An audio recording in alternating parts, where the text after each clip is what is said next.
Hamıya salam dostlar. Bu günlər sizinlə birlikdə məhəlləmizdəki heyvanlara, canlılara yem verəcəyik, yəni çörək verəcəyik.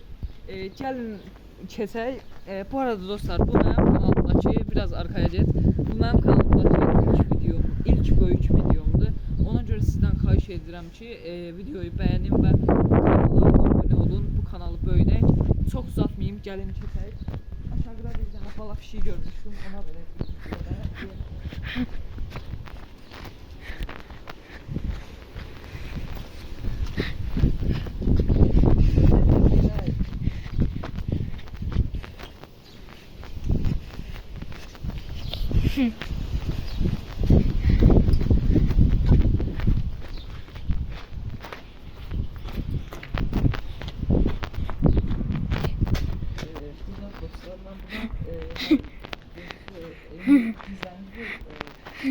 həmişə bura gəlir, gözü yaralı pişiydi, bura tökəcəyi yemi. Çörək tökəcəyi, özü yiyəcək, biz tökdükdən sonra.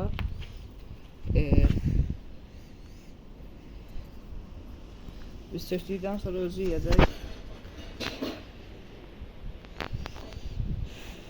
Siyah tökdük, indi özü yiyəcək, biz burada olanda yemir, çünki bizdən qorxur. Gəlin, gedək. Yavaş yavaş.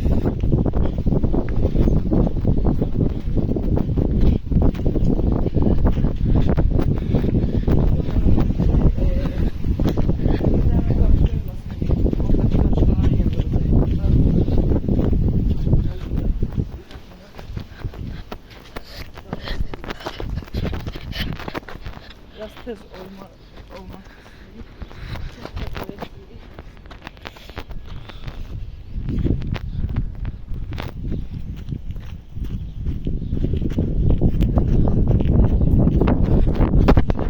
Biraz pis yerler.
Biraz arkadan çekeceğiz.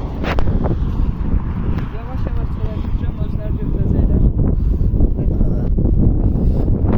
Bazı süreyle